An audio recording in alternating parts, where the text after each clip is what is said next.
السلام علیکم۔ آج پیر ہے جون کی 12 تاریخ۔ پاکستان میں اس وقت شام کے 7، بھارت میں 7:30، اور یہاں ہمارے اسٹوڈیوز کی گھڑیوں میں صبح کے 10 بج رہے ہیں۔ وائس آف امریکہ واشنگٹن کی اردو سروس سے میں ہوں خالد حمید، خبروں کے ایک بلیٹن کے ساتھ۔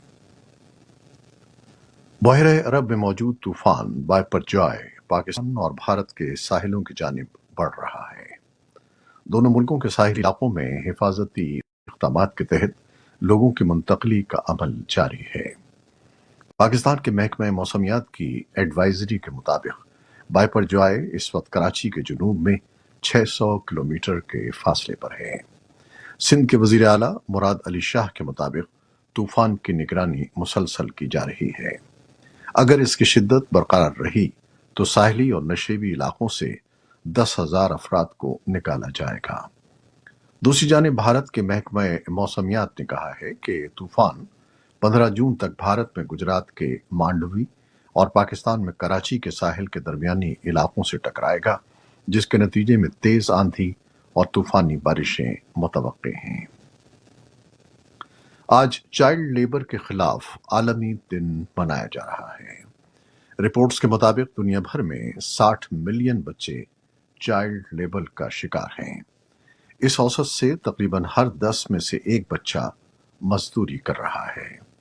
افغانستان ان ممالک میں شامل ہے جہاں ہزاروں بچے اپنے اہل خانہ کے لیے کھانا کمانے کے لیے طویل گھنٹوں تک سڑکوں پر کام کرنے پر مجبور ہیں۔ افغانستان میں طالبان رہنماؤں نے اقوام متحدہ کے اس نئے جائزے کو مسترد کر دیا ہے جس میں کہا گیا تھا کہ انہیں اقتدار کی اندرونی کشمکش کا سامنا ہے اور وہ بین الاقوامی دہشت گرد گروپوں کے ساتھ مضبوط روابط برقرار رکھے ہوئے ہیں۔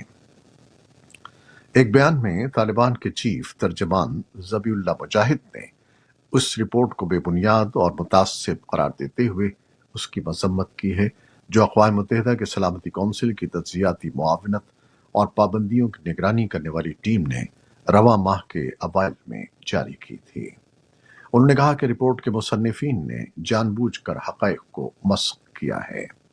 مجاہد نے کہا کہ طالبان رہنماؤں کے درمیان اختلاف کی افواہیں گزشتہ 20 سالوں کے پروپیگنڈے کا ایک تسلسل ہیں۔ بھارت کے متعدد عازمین حج اور خادم الحجاج تنظیموں نے رواں سال حکومت کی جانب سے کیے جانے والے حج انتظامات پر عدم اطمینان کا اظہار کیا ہے اور وزارت اقلیتی امور اور انڈین حج مشن جدہ سے اپیل کی ہے کہ سعودی عرب جانے والے عازمین کو پیش آنے والی مبینہ دشواریوں کو دور کرنے کی کوشش کی جائے۔ نجی خادم الحجاج تنظیموں کا الزام ہے کہ رواں سال بھارت سے سعودی عرب جانے والے عازمین کو بہت زیادہ مسائل کا سامنا ہے۔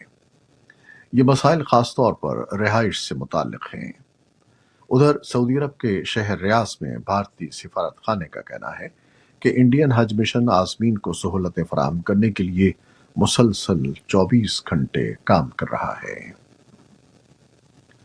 امریکی صدر جو بائیڈن نیٹو کے سبکدوش ہونے والے سیکرٹری جنرل یانس اسٹالٹن برگ سے پیر کو وائٹ ہاؤس میں ملاقات کر رہے ہیں۔ اگرچہ وائٹ ہاؤس کا کہنا ہے کہ اس ملاقات کا سرکاری ایجنڈا لتھوانیا میں جولائی میں ہونے والے اتحاد کے سربراہی اجلاس پر تبادلہ خیال کرنا ہے، لیکن جیسا کہ اتحاد کو یوکرین میں روس کی جنگ کا سامنا ہے، یہ مسئلہ بلا شبہ سامنے رہے گا کہ نیٹو کی 74 سالہ تاریخ کے اس مشکل دور میں اس کی سربراہی آئندہ کون کرے گا۔ ناروے کے سابق وزیر اعظم اسٹالٹن برگ سب سے طویل عرصے تک نیٹو کے سربراہ رہے ہیں اور سن 2014 میں عہدہ سنبھالنے کے بعد سے ان کی مدت ملازمت میں 3 بار توسیع ہو چکی ہے۔ فروری میں ان کے ترجمان نے کہا کہ ان کے عہدے کی موجودہ مدت اکتوبر میں ختم ہو جائے گی تو وہ عہدہ چھوڑ دیں گے۔ امریکہ کے سابق صدر ڈونلڈ ٹرمپ کی صدارت کے آخری دور میں قانون نافذ کرنے والے اعلیٰ اہلکار ولیم بار نے اتوار کو کہا کہ ٹرمپ پر سن 2022 میں عہدہ چھوڑتے وقت قومی سلامتی کی دستاویزات کو غیر قانونی طور پر اپنے پاس رکھنے کی فرد جرم بہت نقصان دہ ہے۔ قانون کے مطابق انہیں یہ واشنگٹن کے नेशनल आर्काइव्स में छोड़नी चाहिए थी। उधर रिपब्लिकन का ट्रंप के दिफा में कहना है कि ये फर्द जुर्म उन्हें सन 2024 के सदारती इंतखाबात में फतह से रोकने के लिए एक गैर जरूरी सियासी हमला है।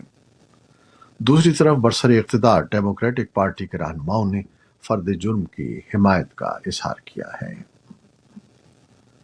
यूक्रेन की नायब वज़ीर दिफा हेना मिलियार ने पीर को बताया कि उनके फौजियों ने दोनेत्स्क के इलाकों के गांव स्टोरोज़ोव का दोबारा कंट्रोल हासिल कर लिया है।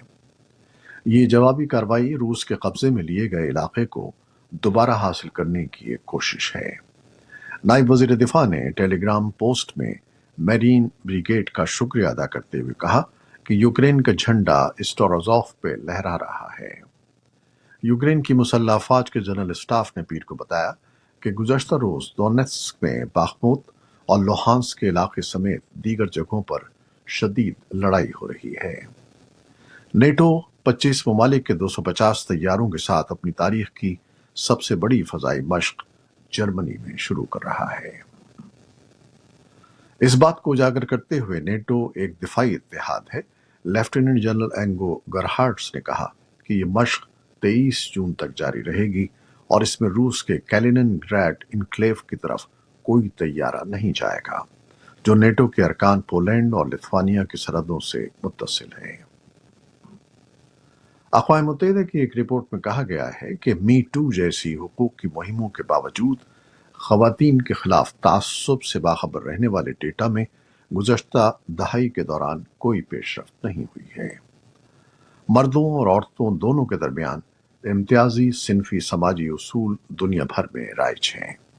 रिपोर्ट में कहा गया है कि ये तासुबात मर्दों और औरतों के दरमियान वसी पैमाने पर पाए जाते हैं और मर्दों और औरतों दोनों को यकसां दर्जे तक मुतासिर करते हैं।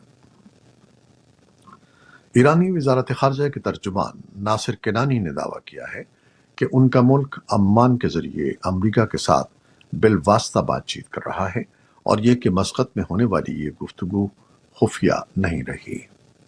ताहम उन्होंने वजाहत नहीं की कि आया ये मुज़ाकरात जौहरी माहिदे की बहाली या अमरीका के साथ कैदियों के तबादले के हवाले से थे।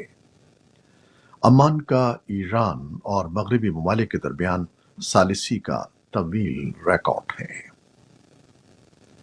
चीनी सरकारी मीडिया के मुताबिक सऊदी दारुल हुकूमत रियाज में जारी 10वीं अरब चीन कारोबारी कॉन्फ्रेंस के दौरान तकरीबन 9.8 बिलियन अमरीकी डॉलर से जायद मालियत के 30 से ज्यादा अहम मुआहिदों पर दस्तखत किए गए हैं। इस मौके पर सऊदी अरब के वजीर तवानाई शहजादा अब्दुल अजीज बिन सलमान ने कहा है कि सऊदी अरब चीन से मुकाबला नहीं बल्कि मजीद ताउन चाहता है।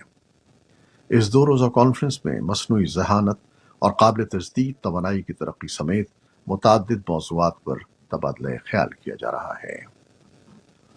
ऑस्ट्रेलिया में शादी की एक तकरीब में शिरकत के लिए जाने वाले मेहमानों की बस उलटने से 10 अफराद हलाक हो गए हैं। इस हादसे को ऑस्ट्रेलिया में गुज़श्ता 30 बरसों का बदतरीन बस हादसा करार दिया जा रहा है। पुलिस हुकाम का कहना है कि हादसे की वजूहात के बारे में अभी वसूख से कुछ कहना मुमकिन नहीं है। ऑस्ट्रेलिया के वज़ीर आज़म एंथोनी अल्बनीज़ ने हादसे में हलाक और जख्मी होने वालों के अहले खाना से हमदर्दी का इजहार किया है। इटली के साबिक वज़ीर आज़म सिल्वियो बेर्लुस्कोनी पीर को 86 बरस की उम्र में इंतकाल कर गए हैं। वो काफी अरसे से अलील और अस्पताल में ज़ेरे इलाज थे।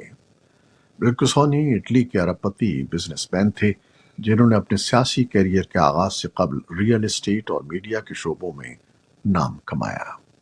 बेर्लुस्कोनी अपने सियासी कैरियर में मुतादिद स्कैंडल्स का भी शिकार रहे, लेकिन उन्हें इटली के सियासी और सकाफती मंजरनामे पर बड़ी तब्दीलियां लाने वाले शख्स के तौर पर याद किया जाता है। ये थी वो खबरें जो फेसबुक लाइव पर हमने आपके लिए पेश की। हमारी वेबसाइट, यूट्यूब और पॉडकास्ट पर ये बुलेटिन आपके लिए पोस्ट कर दिया जाता है। आप हमारे बुलेटिन को शेयर करते हैं और अपने कमेंट्स में अपनी मोहब्बतों का इजहार करते हैं, जिसके लिए हम आपके बेहद ममनून हैं। अपनी इन काबिशों को जारी रखिएगा। प्रोड्यूसर आयजा इरफान और न्यूज़ एडिटर बहजत जिलानी के साथ खालिद हमीद को अब इजाजत दीजिएगा। अल्लाह हाफिज।